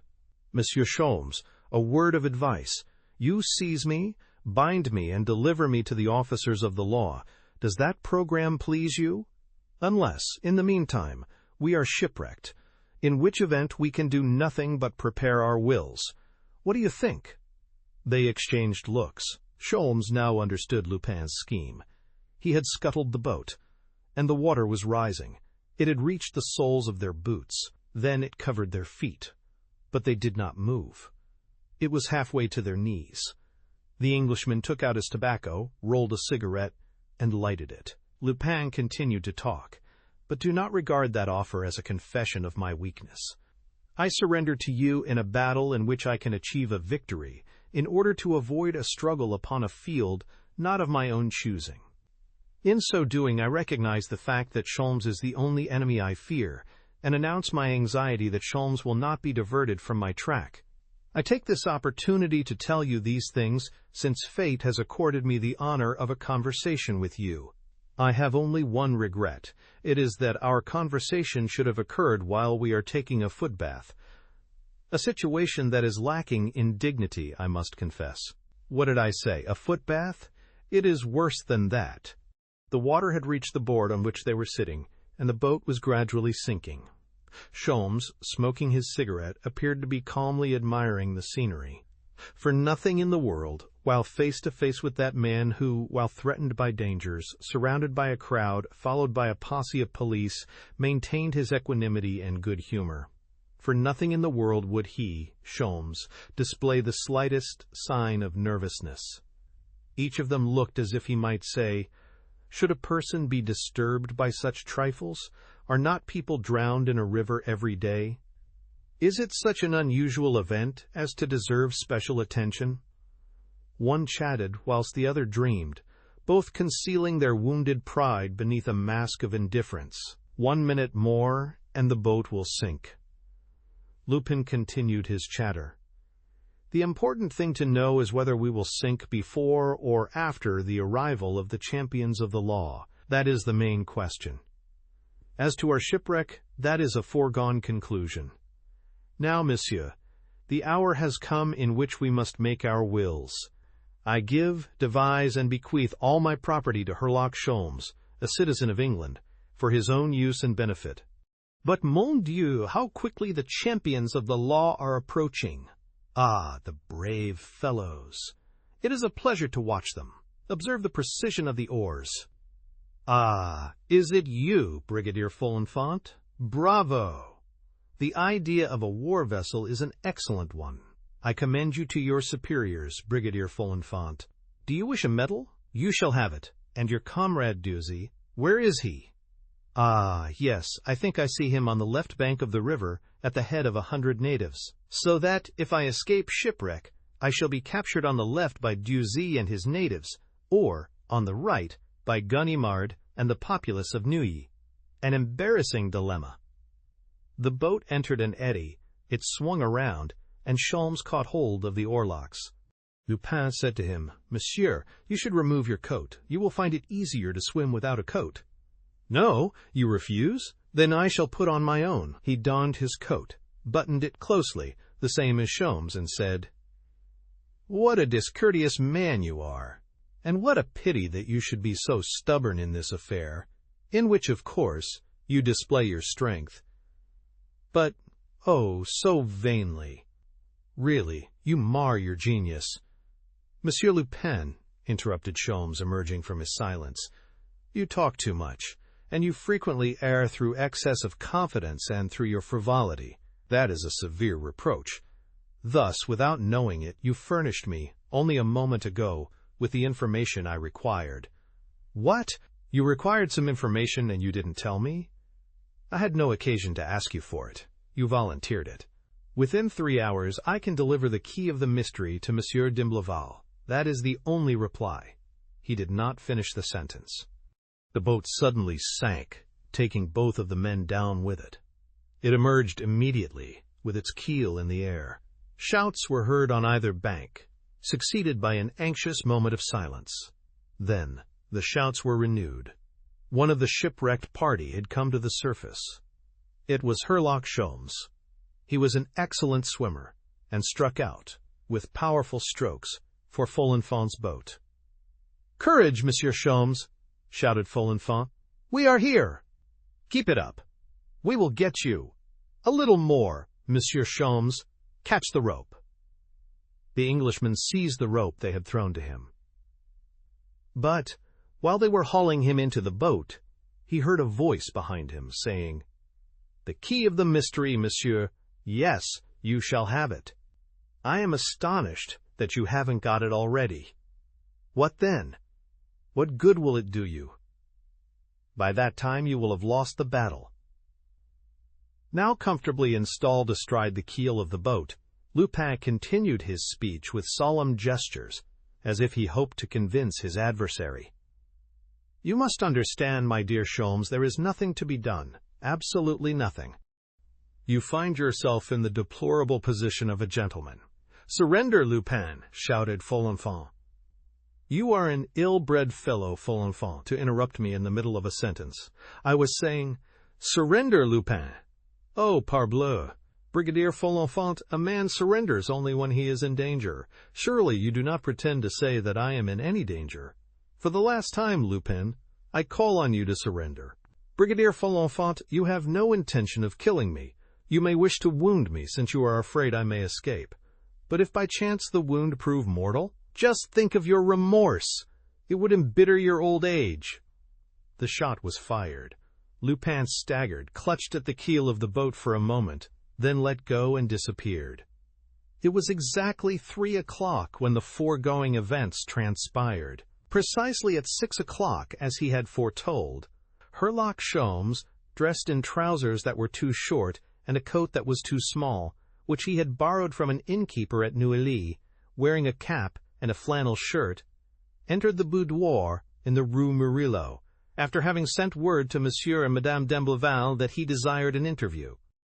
They found him walking up and down the room, and he looked so ludicrous in his strange costume that they could scarcely suppress their mirth.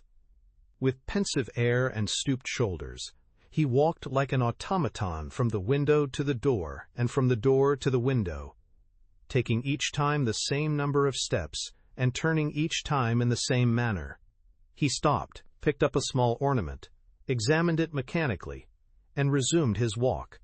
At last, planting himself before them, he asked, "Is Mademoiselle here?" "Yes, she is in the garden with the children. I wish Mademoiselle to be present at this interview." "Is it necessary?" "Have a little patience, monsieur. From the facts I am going to present to you, you will see the necessity for her presence here." "Very well. Suzanne, will you call her?" Madame d'Imblevalle arose, went out, and returned almost immediately, accompanied by Alice Demon. Mademoiselle, who was a trifle paler than usual, remained standing, leaning against a table, and without even asking why she had been called. Sholmes did not look at her, but, suddenly turning toward Monsieur d'Imblevalle, he said, in a tone which did not admit of a reply, "After several days' investigation, monsieur, I must repeat what I told you when I first came here. The Jewish lamp was stolen by someone living in the house." "The name of the guilty party?" "I know it." "Your proof?" "I have sufficient to establish that fact. But we require more than that. We desire the restoration of the stolen goods." "The Jewish lamp?" "It is in my possession." "The opal necklace? The snuff-box?" "The opal necklace, the snuff-box, and all the goods stolen on the second occasion are in my possession." Sholmes delighted in these dramatic dialogues, and it pleased him to announce his victories in that curt manner. The Baron and his wife were amazed, and looked at Sholmes with a silent curiosity, which was the highest praise. He related to them, very minutely, what he had done during those 3 days. He told of his discovery of the alphabet book, wrote upon a sheet of paper the sentence formed by the missing letters, then related the journey of Bresson to the bank of the river and the suicide of the adventurer, and, finally, his struggle with Lupin, the shipwreck, and the disappearance of Lupin. When he had finished, the Baron said in a low voice, "Now you have told us everything except the name of the guilty party. Whom do you accuse?" "I accuse the person who cut the letters from the alphabet book and communicated with Arsène Lupin by means of those letters." "How do you know that such correspondence was carried on with Arsène Lupin?" "My information comes from Lupin himself." He produced a piece of paper that was wet and crumpled.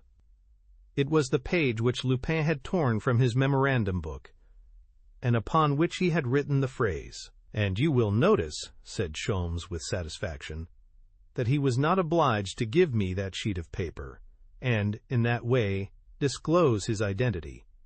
Simple childishness on his part, and yet it gave me exactly the information I desired." "What was it?" asked the Baron. "I don't understand." Sholmes took a pencil and made a fresh copy of the letters and figures. CDEHNOPRZEO 237. "Well," said the Baron. "It is the formula you showed me yourself." "No.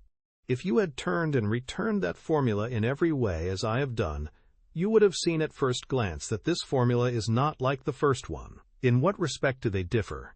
"This one has 2 more letters, an E and an O." "Really, I hadn't noticed that." "Join those 2 letters to the C and the H, which remained after forming the word respondes, and you will agree with me that the only possible word is echo." "What does that mean?"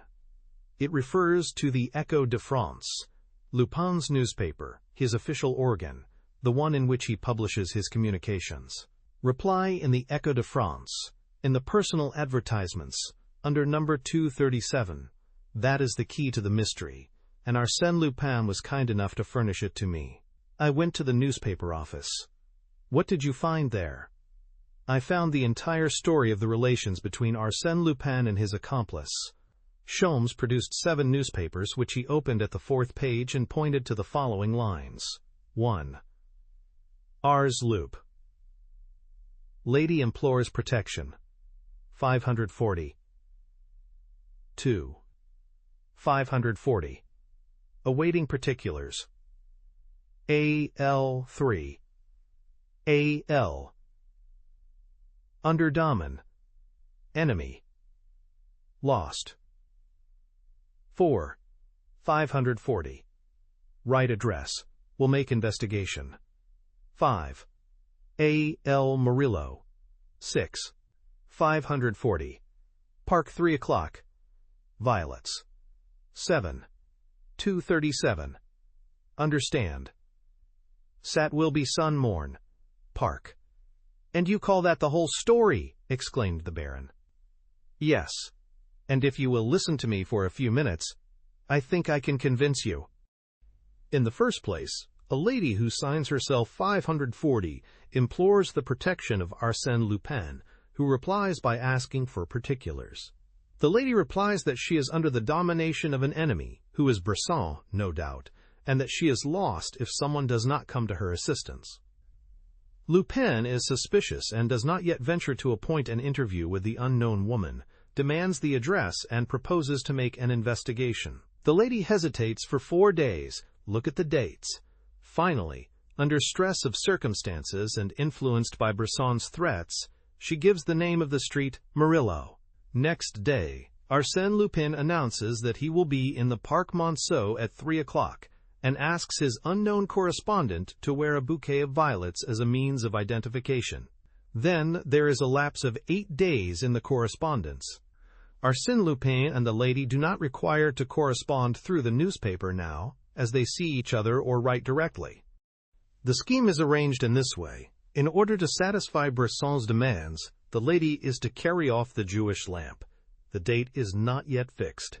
The lady, who, as a matter of prudence, corresponds by means of letters cut out of a book, decides on Saturday and adds, "Reply Echo 237.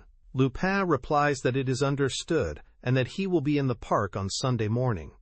Sunday morning the theft takes place.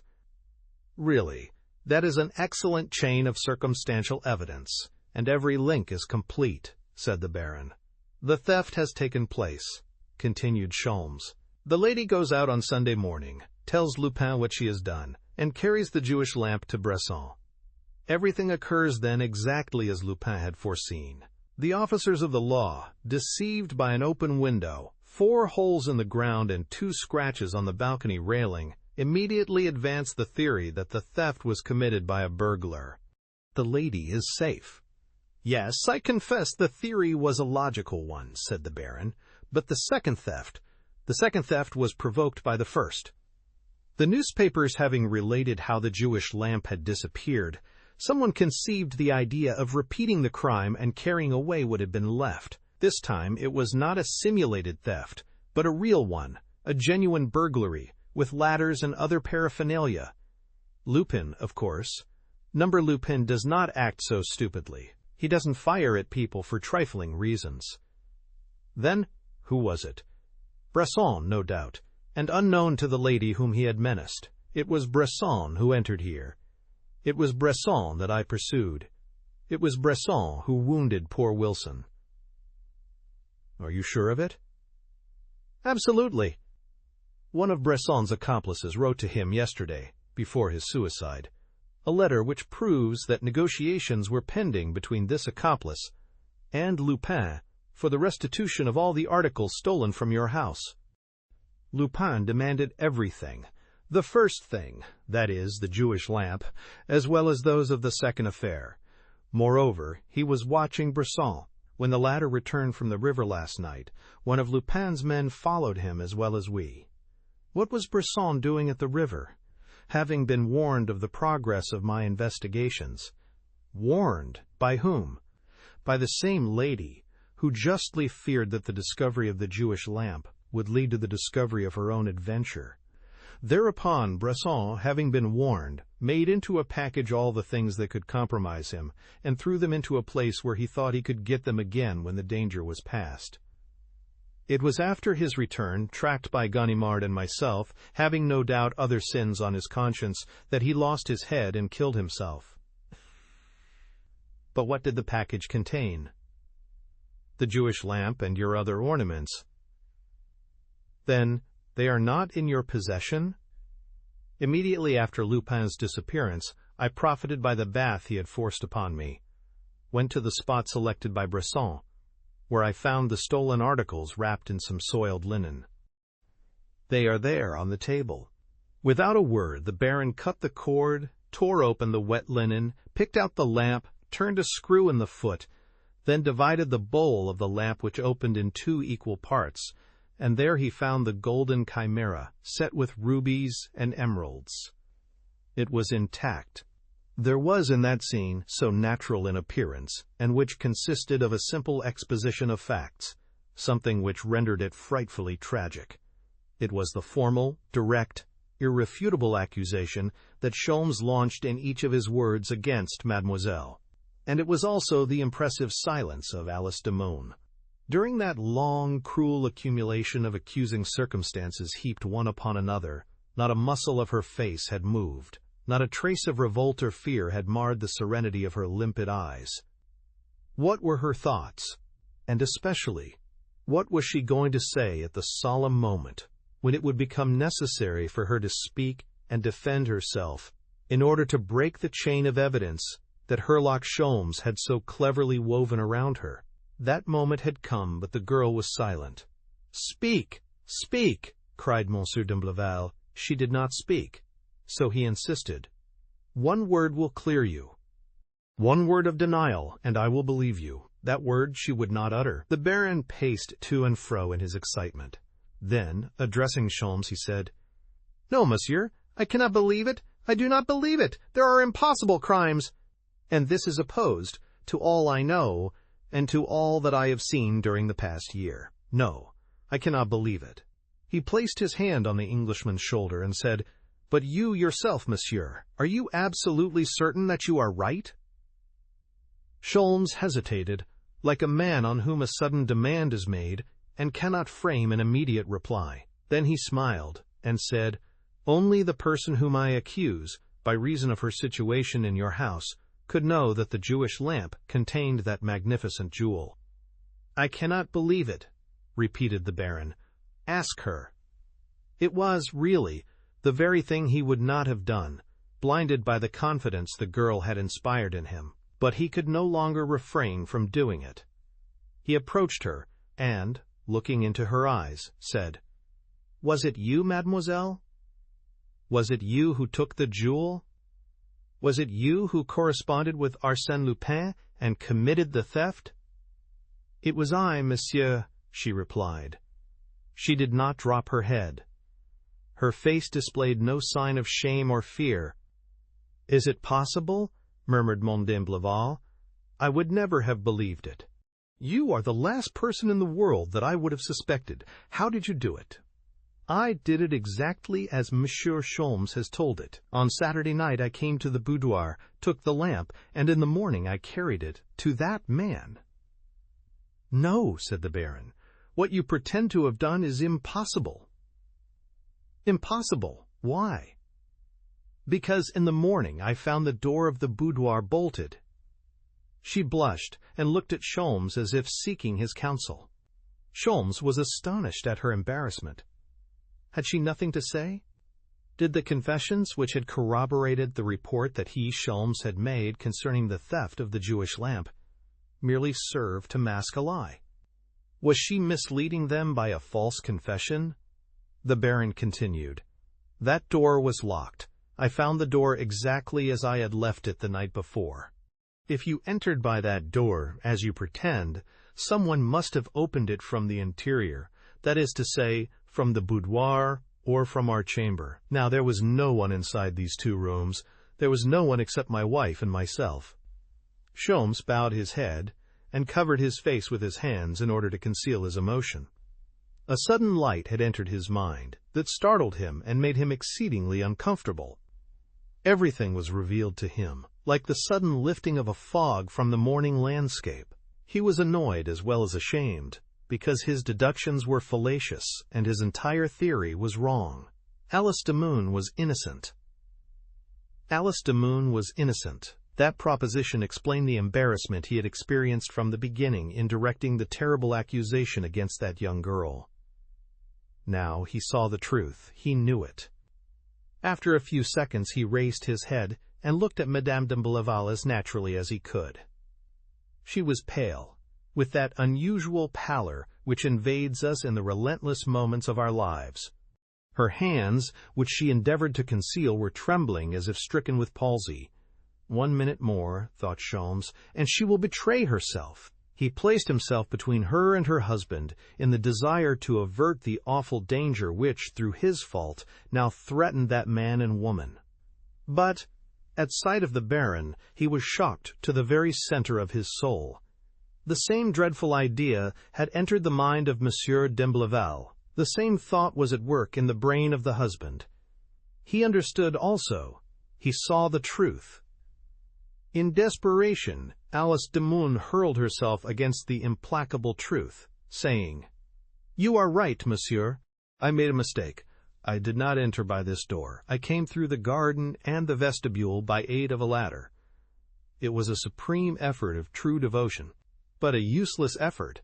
The words rang false. The voice did not carry conviction, and the poor girl no longer displayed those clear, fearless eyes and that natural air of innocence which had served her so well. Now she bowed her head, vanquished. The silence became painful. Madame d'Imblevalle was waiting for her husband's next move, overwhelmed with anxiety and fear. The Baron appeared to be struggling against the dreadful suspicion, as if he would not submit to the overthrow of his happiness. Finally, he said to his wife, "Speak. Explain." "I have nothing to tell you," she replied, in a very low voice, and with features drawn by anguish. "So then, mademoiselle." "Mademoiselle saved me, through devotion, through affection, and accused herself." "Saved you from what? From whom?" "From that man, Bresson." "Yes. It was I whom he held in fear by threats. I met him at one of my friends, and I was foolish enough to listen to him. Oh, there was nothing that you cannot pardon, but I wrote him 2 letters, letters which you will see. I had to buy them back. You know how. Oh, have pity on me. I have suffered so much. You, Suzanne. He raised his clenched fists, ready to strike her, ready to kill her. But he dropped his arms and murmured, "You, Suzanne, you! Is it possible?" By short, detached sentences, she related the heart-rending story, her dreadful awakening to the infamy of the man, her remorse, her fear, and she also told of Alice's devotion, how the young girl divined the sorrow of her mistress, wormed a confession out of her, wrote to Lupin, and devised the scheme of the theft in order to save her from Bresson. "You, Suzanne, you," repeated Monsieur d'Imblevalle, bowed with grief and shame. "How could you?" On the same evening, the steamer City of London, which plies between Calais and Dover, was gliding slowly over the smooth sea. The night was dark.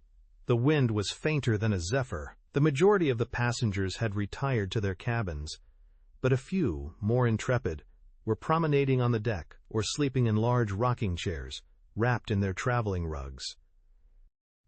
One could see, here and there, the light of a cigar, and one could hear, mingled with the soft murmur of the breeze, the faint sound of voices which were carefully subdued to harmonize with the deep silence of the night. One of the passengers, who had been pacing to and fro upon the deck, stopped before a woman who was lying on a bench, scrutinized her, and when she moved a little, he said, "I thought you were asleep, Mademoiselle Alice."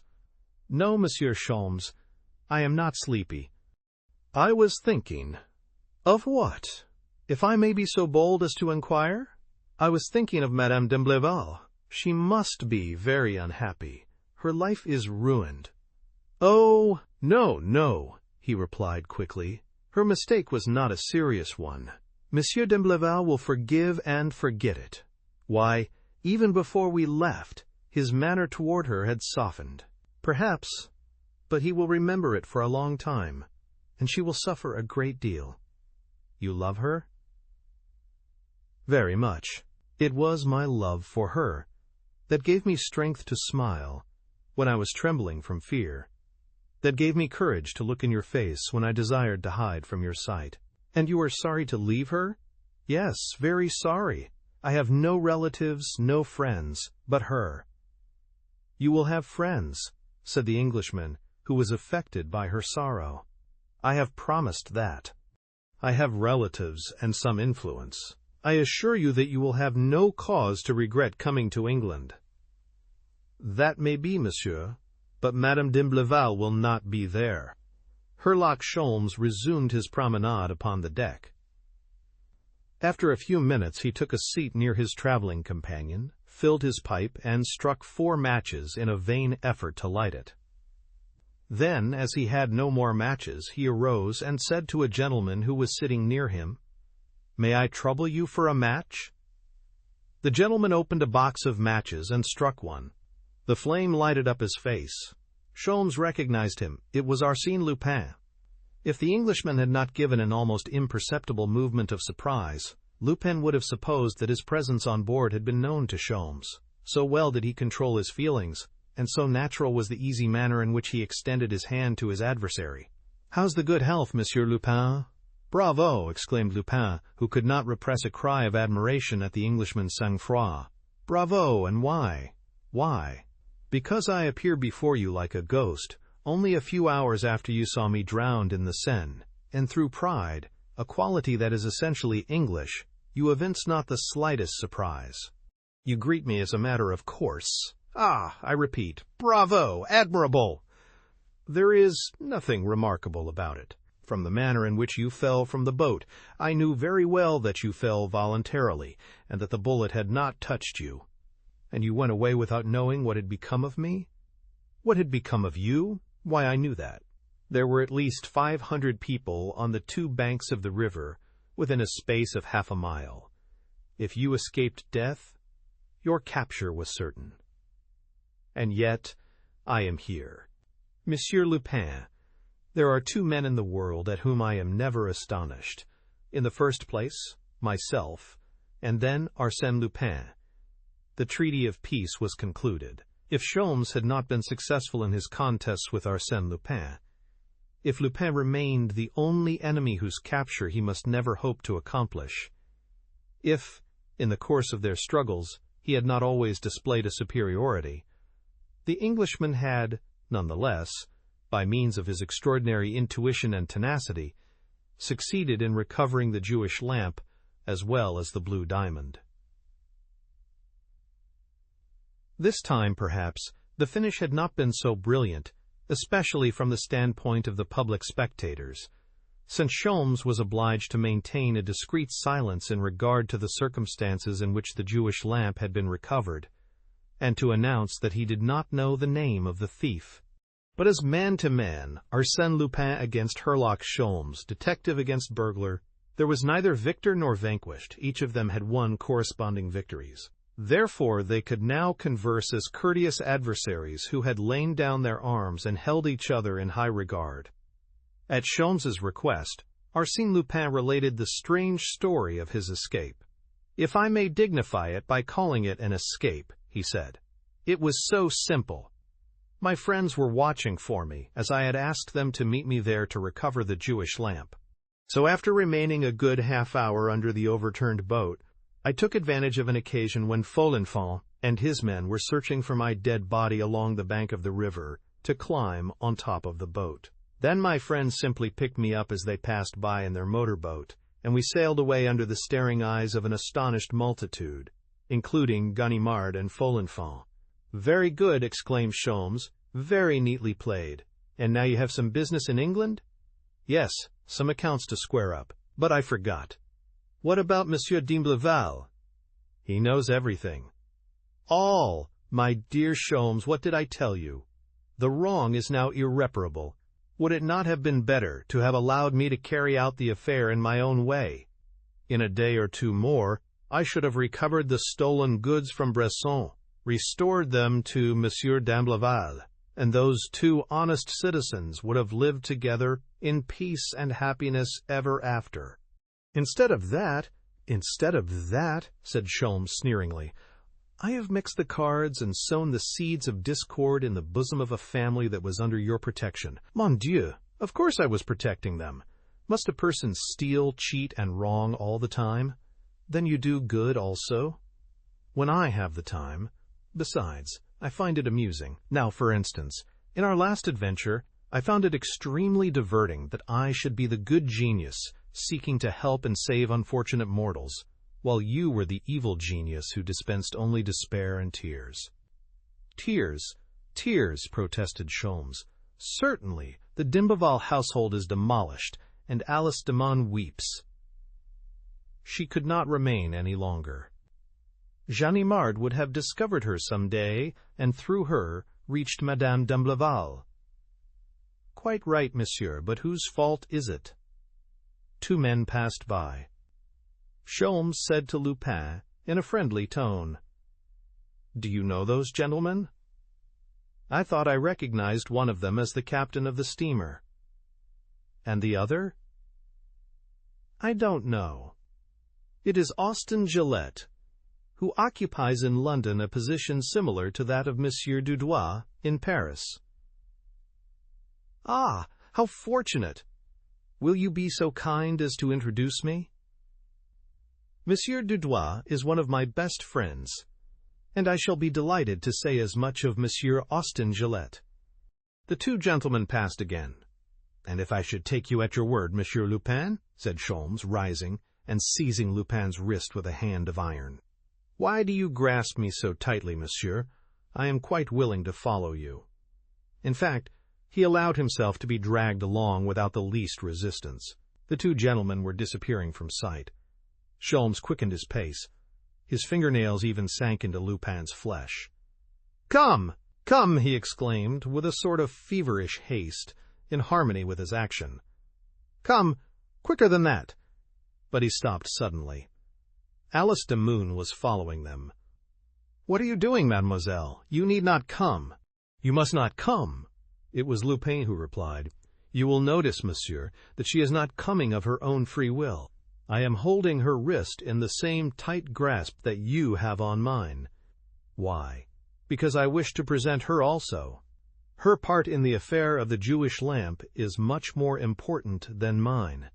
Accomplice of Arsène Lupin, accomplice of Bresson, she has a right to tell her adventure with the Baroness d'Imblevalle, which will deeply interest Monsieur Gillet as an officer of the law. And by introducing her also, you will have carried your gracious intervention to the very limit, my dear Sholmes." The Englishman released his hold on his prisoner's wrist. Lupin liberated Mademoiselle. They stood looking at each other for a few seconds, silently and motionless. Then Sholmes returned to the bench and sat down, followed by Lupin and the girl. After a long silence, Lupin said, "You see, monsieur, whatever we may do, we will never be on the same side. You are on one side of the fence, I am on the other. We can exchange greetings, shake hands, converse a moment, but the fence is always there.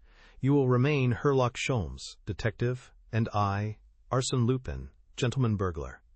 And Herlock Sholmes will ever obey, more or less spontaneously, with more or less propriety, his instinct as a detective, which is to pursue the burglar and run him down, if possible. And Arsène Lupin, in obedience to his burglarious instinct, will always be occupied in avoiding the reach of the detective and making sport of the detective if he can do it. And, this time, he can do it. Ha ha ha!" He burst into a loud laugh, cunning, cruel, and odious. Then, suddenly becoming serious, he addressed Alice Demun. "You may be sure, mademoiselle, even when reduced to the last extremity, I shall not betray you. Arsène Lupin never betrays anyone, especially those whom he loves and admires. And may I be permitted to say, I love and admire the brave, dear woman you have proved yourself to be." He took from his pocket a visiting card, tore it in two, gave one half of it to the girl as he said, in a voice shaken with emotion, "If Monsieur Sholmes' plans for you do not succeed, mademoiselle, go to Lady Strongborough. You can easily find her address, and give her that half of the card, and at the same time say to her, 'Faithful friend, Lady Strongborough will show you the true devotion of a sister.'" "Thank you," said the girl. "I shall see her tomorrow." "And now, Monsieur Sholmes," exclaimed Lupin with the satisfied air of a gentleman who has fulfilled his duty, "I will say good night. We will not land for an hour yet, so I will get that much rest." He lay down on the bench, with his hands beneath his head. In a short time the high cliffs of the English coast loomed up in the increasing light of a newborn day. The passengers emerged from the cabins and crowded the deck, eagerly gazing on the approaching shore. Austin Gillette passed by, accompanied by two men whom Sholmes recognized as sleuths from Scotland Yard. Lupin was asleep, on his bench,